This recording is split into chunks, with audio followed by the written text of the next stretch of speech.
You're listening to the winning literary show, Off the Shelf Books Talk Radio, live with host Denise Turney, author of the books Long Walk Up, Portia, Love Pour Over Me, Spiral, Love Has Many Faces, and Rosetta's Great Hope.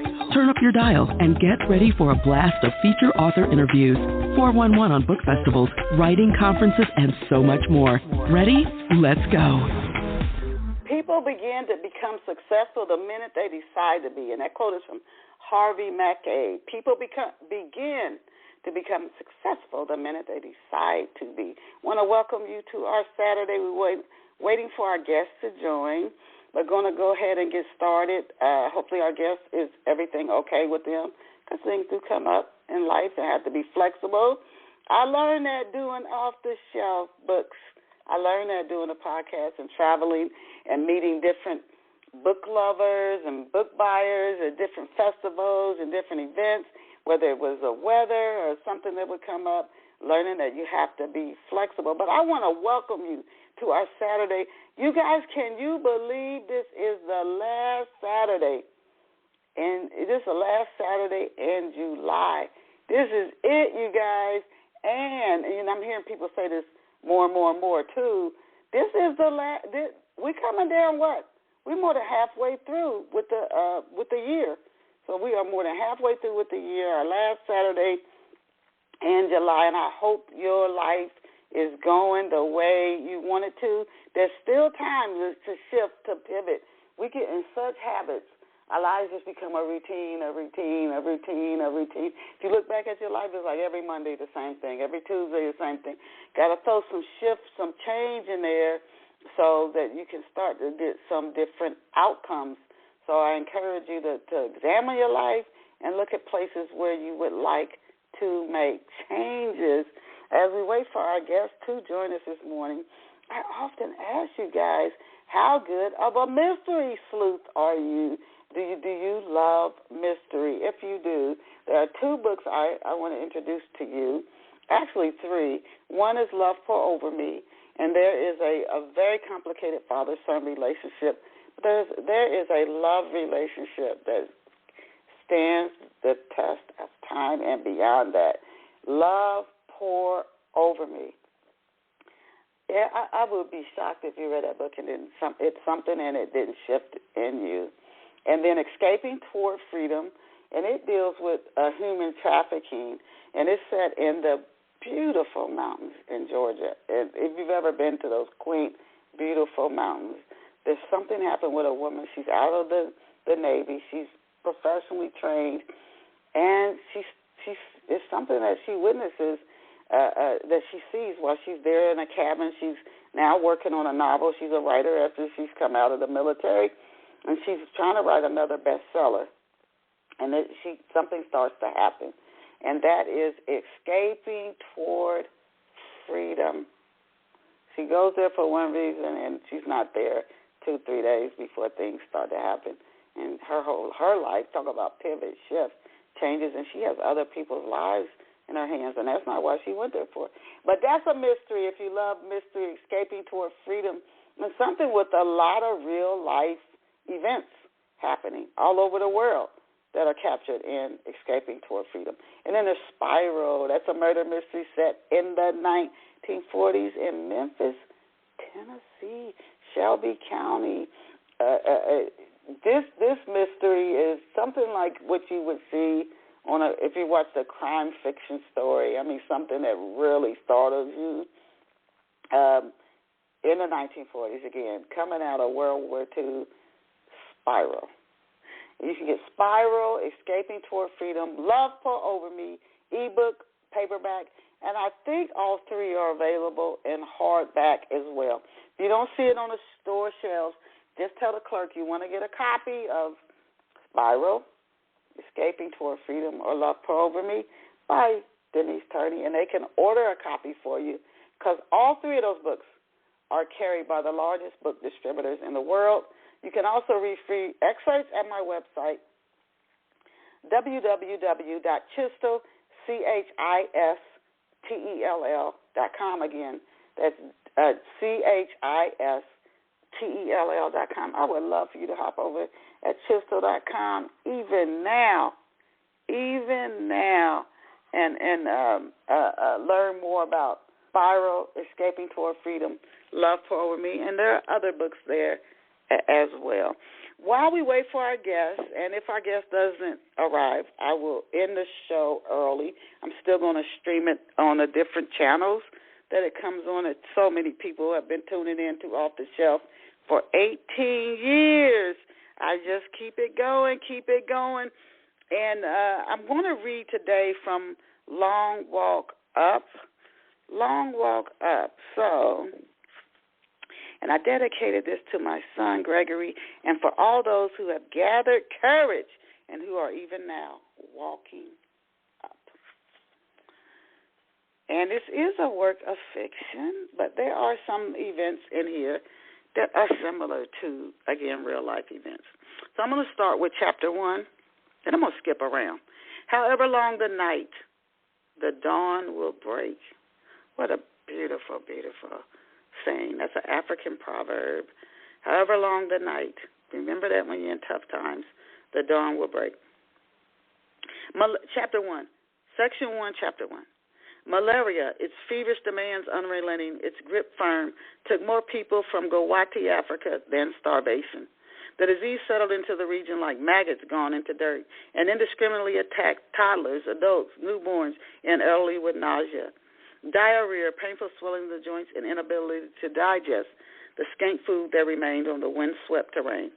3 months had passed since a significant rainfall watered sorghum, maize, and other major crops, and when rain did come, it seemed to only feed the malaria.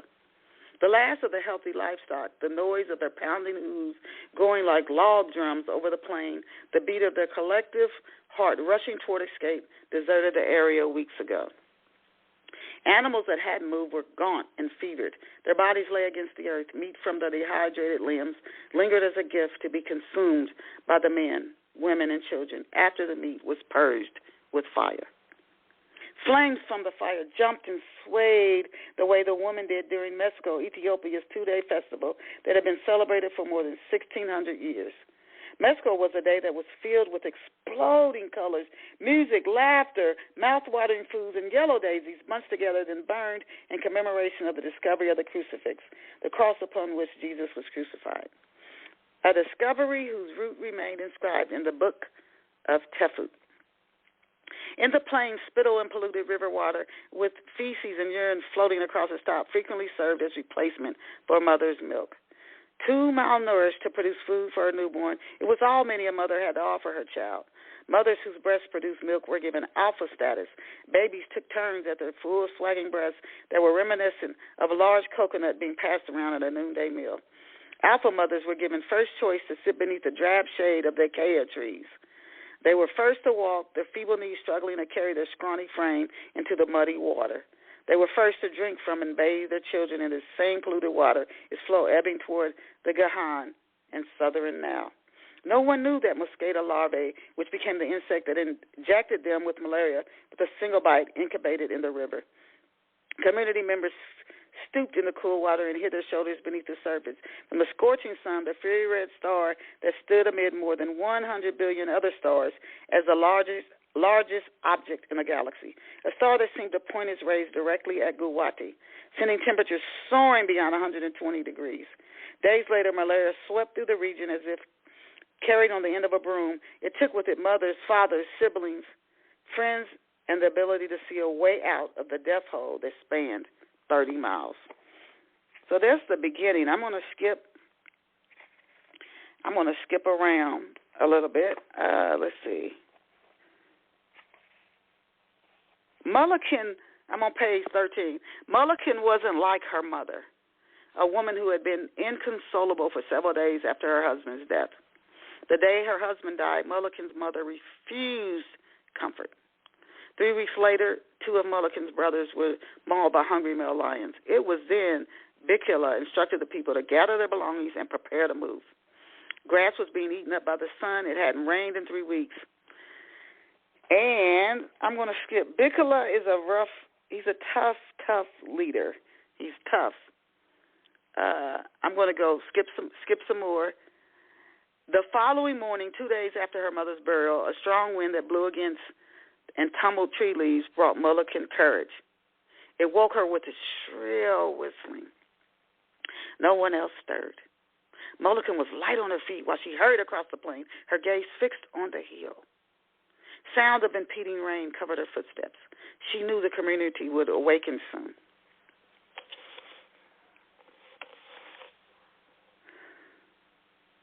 She knew the community would awaken soon.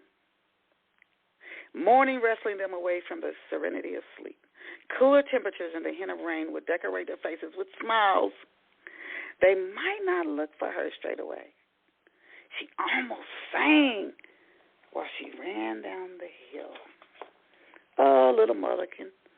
And so then it goes into chapter 2, and I start telling you about some of her she comes into this village. So she's roaring down this hill, but she's not alone. Mulligan's eyelids quivered while she lay on her side with her eyes closed and her conscious mind tucked deep inside a dream. A woman, her body decorated in a long, flowing black and red dress, stood next to her. In her hand was a spear. Its top end was sharp. It glistened as if hungry for prey. Amazon warrior, Mulligan whispered. Her breath went out with a flutter. She heard the stories. Her mother told them stories about African women who could not be defeated. Her dreamy mind scanned the woman's countenance, and the stories her mother told her stretched out like the empty earth. Mulligan leaped off the ground in her dream, and at first she moved back, away from the woman. Then she moved toward the woman as if to embrace her. The woman pushed Mulligan's hands away and stepped back. Her heels dug into the earth with her biting refusal to be touched. You are a mighty warrior. Struck hard by the woman's refusal to embrace her, Mulligan stirred in her sleep.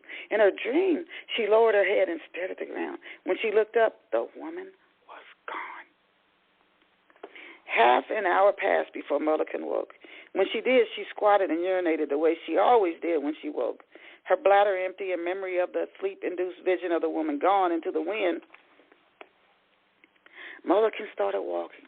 The spiders and ants shook at the effort of her moving feet. Some of the insects dropped off her body to the ground. 2 miles later, Mulligan's knees buckled. She fell into the dirt. Her arms went out, her legs back, the way a bird's legs and wings go in different directions seconds before the bird takes flight. Mulligan's heart spoke to the sky and told it to bring relief. The pain of being a motherless child in a big world made her feel like she was drowning. To 6-year-old Mulligan, the sky was Yahweh, and she could not suffer another step. She lay against the earth for hours, long enough for the sky to turn white with heat. When she raised her head, a raven, his thick black beak closed and pointed away from her, stood at her side. Because she too was small, the bird looked huge to Mulligan. She hurried to her feet and ran from the bird up a hill. Her heart pounded in her chest. It beat so fast, Mulligan thought it was trying to beat its way out of her body. The raven crowded her thoughts with fear and dread. She kept looking over her shoulder while she ran. Her eyes had widened with the expanse of fright. Then, and as if the ground had opened beneath her, she lost her footing. Her shoulders ached. Her knees felt like they would loosen from their sockets while she rolled to the bottom of the hill. She almost cursed the bird. Moments later, when her body stilled, she stretched out her hands and looked up in surprise when she touched the wood. Come along, Obama Yummy. Come along. But, Father, come along. How much for these shoes? Voices. Mulligan listened from where she lay behind a tall wood produce stand, the place where she landed after she rolled to the bottom of the hill. From where she lay behind the stand, she watched feet, some belonging to children, others belonging to adults, move back and forth in front of the small open space at the bottom of the stand. Behind her was only dirt and open sky. She appeared alone except for the hurrying feet. And the rainbow voices, so many voices. How far along in school is the youngest one? She is growing so fast. I know, like a vine. She just keeps going up, up, up. Special, special, special. Come and take advantage of these many specials we have on all kinds of fruit and vegetables. You'll be glad you did. Don't go home without some of these delicious foods. Mulligan peered up. Her thoughts were on the energy in the rainbow voices. Her eyes widened. It was so close. A market. It brims with people, some fat, some thin, none starving. Mulligan crawled to the edge of the stand and peered around the corner. And I'm going to stop there. Mulligan, she goes on to become Africa's first woman president. And in the start of here, she's 6 years old. And as we said at the beginning of the quote, it's up to you what you do with your life. I know there's at times that I have to remind myself of that. That seems almost impossible to believe. Almost impossible to believe that it's really up to us what becomes of our lives.